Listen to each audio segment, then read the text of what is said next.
আচ্ছা আপনাদেরকে দেখাই, এই হচ্ছে আমার স্মার্টফোন আর এই হচ্ছে আমার স্মার্ট ওয়াচ। এখন আমার স্মার্ট ওয়াচ দিয়ে স্মার্টফোন থেকে ইউটিউব ওপেন করে দেখব যে হয় কিনা। Open YouTube. ইউটিউব কিন্তু ওপেন হয়ে গিয়েছে, অর্থাৎ এই জায়গায় একদম অ্যাকুরেটলি কাজ করতেছে। এখন আমরা কল করে দেখি যে কল আসলে অ্যাকুরেটভাবে হচ্ছে কিনা বা প্রপার মানুষের কাছে যাচ্ছে কিনা এবং কথা বলা যাচ্ছে কিনা। Call Milan on phone. কিন্তু মিলনকে কল দিয়েছি, কল কিন্তু ঢুকে গিয়েছে, দেখছেন? আচ্ছা এখন আমরা কলে ব্লুটুথে কানেকশন করেই নিচ্ছি, দেখবো কল প্রপার ওয়ে কতটুকু শোনা যাচ্ছে। এই যে কল হচ্ছে, হ্যাঁ।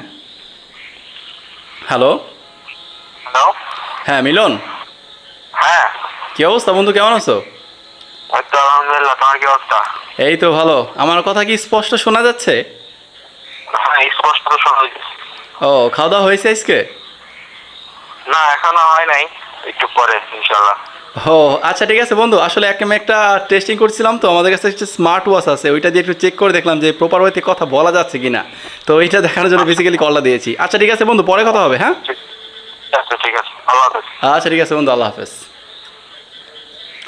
অলরাইট, দেখে তো বুঝতেই পারলেন এটা দিয়ে প্রপার ওয়েতে কমান্ডগুলো কাজ করতেছে, মানে ভয়েস অ্যাসিস্ট্যান্ট বেশি স্ট্রং, কথা বলা যাচ্ছে আর বেশ লাউডই ছিল, যেমনটা আপনারা শুনতে পারলেন। আচ্ছা, এটা হচ্ছে হেলোর RS5, যেটা বাংলাদেশে 5,000 টাকায় পাওয়া যাচ্ছে। তবে আমি বলবো আপনারা এই স্মার্ট ওয়াচটা দারাজ থেকে পারচেস করেন। দারাজ থেকে পারচেস করলে 4,300 টাকার মধ্যেই পাওয়া যাচ্ছে।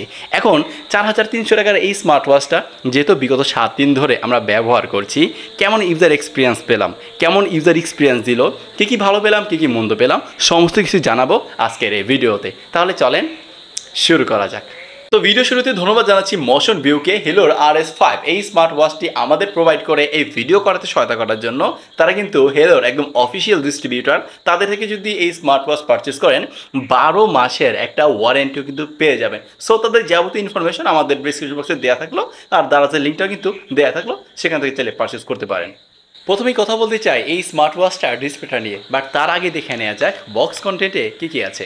হ্যাঁ, বক্সটাতে আপনি স্মার্ট ওয়াচটা পেয়ে যাচ্ছেন, পাশাপাশি স্ট্র্যাপ পেয়ে যাচ্ছেন, আরও একটা বাড়তি স্ট্র্যাপ কিন্তু রয়েছে, যেটা আপনার রাবারের তৈরি বা ফ্যাব্রিকের তৈরি। পাশাপাশি এই স্মার্ট ওয়াচটাকে চার্জার জন্য এখানে চার্জিং আছে, যেটা এখানে কিছুটা শক্তপোক্ত এবং ম্যাগনেটিক। এটার সাথে কিন্তু আশেপাশে নিলেই বেশ ভালো 8,000 মতো লেগেই যাচ্ছিল।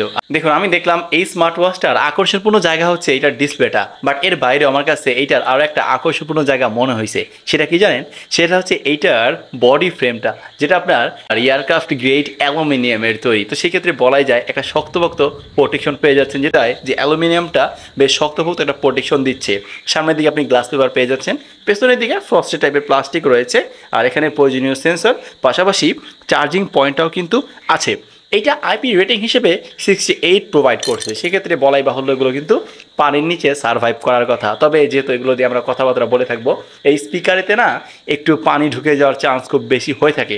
তবে পানির ছিটে ফোটা বা আপনি যদি বৃষ্টিতে ভিজে যাচ্ছেন, ওইগুলোতে খুব সার্ভাইভ করতে পারবে। তবে তাও আমার পার্সোনালি রিকমেন্ড থাকবে পানিতে আসলে এগুলো না নেওয়াটাই বুদ্ধিমানের কাজ, যেহেতু আমরা এটা দিয়ে কথাবার্তা বলে থাকবো। আচ্ছা, এবার ফাইনালি যদি এই স্মার্ট ওয়াচটার ডিসপ্লেতে আসি, হেলো RS5 এই স্মার্ট ওয়াচের ডিসপ্লেতে ব্যবহার করা হয়েছে 2.01 ইঞ্চের একটা অ্যামোলেড ডিসপ্লে। এটা 60 হার্জের একটা প্যানেল এবং এটার রেজুলেশন হচ্ছে 410x502 পিক্সেল। এটার ম্যাক্স পিক ব্রাইটনেস তারা দিছে হচ্ছে 1000 নিটস পর্যন্ত। দেখুন, একটা স্মার্ট ওয়াচের ম্যাক্স পিক ব্রাইটনেসটা যদি 1000 নিটস পর্যন্ত হয়, আমার মনে হয় না এখানে আর ঘটা করে তেমন কিছু বলার আছে। আউটডোরে যখন এই স্মার্ট ওয়াচটা আমরা ব্যবহার করলাম, এইটার ডিসপ্লেটা দেখতে কোনো প্রকার কোনো বেগ পাওয়া হয় না। ম্যাক্সিমাম টাইম আমি এইটার ডিসপ্লেটা ব্রাইটনেসের জায়গায় 75% ব্রাইটনেস দিয়ে ব্যবহার করছি। আমার কাছে কখনোই মনে হয় নাই যে একদম ফুল ব্রাইটনেসে এই ডিসপ্লেটা আমি ব্যবহার করি। তো সেই জায়গা থেকে আসলে একটু বেশি হয়েছে আমার দিক থেকে এইটার ম্যাক্স পিক ব্রাইটনেসটা। আর এখানে যেহেতু আপনার 60 হার্জের একটা প্যানেল তারা ক্লেম করতেছে, তবে আমার কাছে না এইটার ডিসপ্লেটা 60 হার্জ প্রপার মনে হয় না। আমার কাছে একটু চপি চপি ফিল করছি। আমরা যখন অ্যাপসগুলো টাচ করতেছিলাম, ওপেন হতে একটু চপি চপি ফিল পাওয়া যায়। পাশাপাশি স্ক্রলিংয়ের সময় না কিছুটা ল্যাকিংসি ফিল করা যায়, মানে প্রপার 60 হার্জের ফিলটা এইটার ডিসপ্লে থেকে পাওয়া যায় না। তবে টাচ রেসপন্স যথেষ্ট ভালো, যেহেতু অ্যামোলেড ডিসপ্লে, এটার colour accuracy, colour contrast, dynamic range বেশ ভালোই পাওয়া যায়।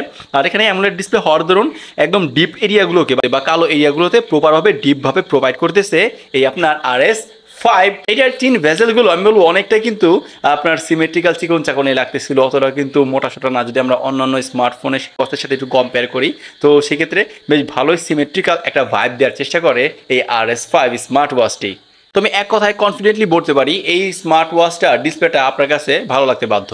আমরা জানি যে এই স্মার্ট ওয়াচ দিয়ে কিন্তু কথা বলা যায়, যেটা ভিডিওর প্রথমে আপনাদেরকে প্রপার ওয়েতে দেখিয়েছি আমার ফ্রেন্ডকে কল দিয়ে। তো কলিংয়ের জায়গাটা আমি বলবো বেশ স্ট্রংই ছিল, পাশাপাশি ভয়েস কমান্ডার সে দেওয়ার সাথে সাথেই কিন্তু বেশ প্রপার ওয়েতে কলটাও চলে যাচ্ছিল। আর কলের ব্যাপারটা এটা এখানে যে স্পিকারটা ব্যবহার করা হয়েছে এইটা বেশ লাউডই ছিল। আমরা আউটডোরেও যখন ব্যবহার করতেছিলাম আমার কাছে এইটার সাউন্ডটা অতটাও কম মনে হয় নাই, আর অনেকটা কিন্তু ক্রিস্পি টাইপের সাউন্ড প্রোভাইড করে। হ্যাঁ, ফোনের সাথে কম্পেয়ার করলে আসলে অনেকটাই পিছিয়ে থাকবে, বাট এটার সাউন্ড কোয়ালিটি ভাই নিঃসন্দেহে আমার কাছে অনেক বেটার মনে হয়েছে আর মোটামুটি লাউডও মনে হয়েছে। আর পাশাপাশি এই স্মার্ট ওয়াচগুলোতে যে বাড়তি ফিচারগুলো থাকে স্টেপ কাউন্টিংয়ের ক্ষেত্রে আমরা দেখছি কি এই স্টেপ কাউন্টিংয়ে না এটা একদম প্রপার স্টেপটা ধরতে পারে না। আমরা যখন হাঁটাহাঁটি করতেছিলাম 110টা মনে করেন স্টেপ দিয়েছি, বাট এটা ধরতেছে 120, 40, 50 এরকম, মানে বেশি বাড়তি করে ধরতেছে, কম ধরতেছে না কখনো, বেশি বেশি করে তারা স্টেপ দেখাচ্ছিল। পাশাপাশি এখানে এটার হার্ট রেট, ব্লাড অক্সিজেন এগুলো কিন্তু মোটামুটি অনেকটাই প্রপার ওয়েতে ভালো ইনফরমেশন দিতে পারতেছিল এই স্মার্ট ওয়াচটি। পাশাপাশি যারা নাকি একটু আবার ব্যায়াম করে থাকেন বা ওয়ার্কআউট করে থাকেন তাদের ক্ষেত্রে কিন্তু এই স্মার্ট ওয়াচটা একটু বেশি গুরুত্ব পাবে, কারণ 150 বেশি ওয়ার্কআউট মুড আছে এই স্মার্ট ওয়াচটাতে। তো যারা জিম টিম করেন, ব্যায়াম ট্যাম করে থাকেন বা ফিটনেস নিয়ে একটু বেশি সচেতন, তারা কিন্তু এটার মাধ্যমে এর সঠিক একটা ফায়দাও নিতে পারবেন। আবার দেখুন হেলো স্মার্ট ওয়াচের এক্সপিরিয়েন্সটা আরও বেটার করার জন্য তাদের কিন্তু নিজস্ব অ্যাপস আছে, সেটা হচ্ছে হেলো ফান, যেটা ইনস্টল করে নিয়ে আপনি এটার সাথে সাইন ইন করে নেন, তাহলে কিন্তু আপনি ফোনের যাবতীয় নোটিফিকেশন, মেসেঞ্জার বলি, ইমো বলি, হোয়াটসঅ্যাপ বলি, সেটা কিন্তু আপনার এখানেই দেখতে পারবেন অ্যাজ ইউজুয়াল অন্যান্য ফোনের মতোই বলা যায়।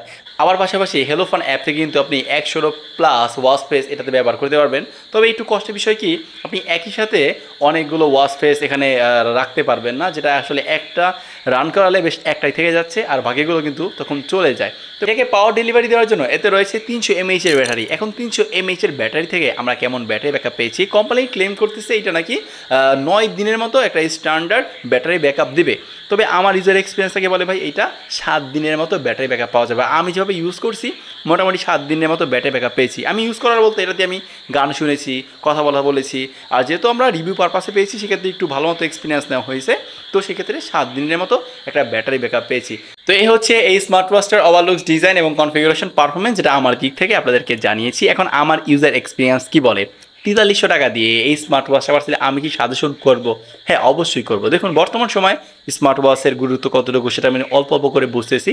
তো সেই জায়গা থেকে যদি ডিউরেবিলিটি বেশি চান সেই জায়গাতে কিন্তু আমরা অবশ্যই হেলোর স্মার্ট ওয়াচটি কিন্তু পছন্দ তালিকায় রাখতেই হতে পারে, যেহেতু এখানে আপনার এয়ারক্রাফট গ্রেডের অ্যালুমিনিয়াম ফ্রেম পেয়ে যাচ্ছেন, পাশাপাশি ডিসপ্লেটা বেশ বড় সড়ো এবং যেহেতু আপনার অ্যামোলেড ডিসপ্লে প্রোভাইড করছে সেই পয়েন্ট অফ ভিউ থেকে এটা কিন্তু বেশ ভালোই। পাশাপাশি কলিং কোয়ালিটি, সাউন্ড কোয়ালিটি আমার কাছে বেশ ভালোই লেগেছে। আর এখানে যেহেতু আপনার বাড়তি একটা স্ট্র্যাপ দিয়ে দিয়েছে এইটাও কিন্তু অনেকটাই এই স্মার্ট ওয়াচটার একটা প্লাস পয়েন্ট। তো ওভারঅল বলবো হ্যাঁ, এই স্মার্ট ওয়াচটা কেনার মতো একটা, আপনারা যদি কিনতে চান একদম চোখ বন্ধ করে নিয়ে নিতে পারেন যদি আপনার ডিমান্ডগুলোর সাথে এই স্মার্ট ওয়াচটা মিলাতে পারে। তো এই তো ছিল এই স্মার্ট ওয়াচ নিয়ে আমার মতামত বা অভিমত।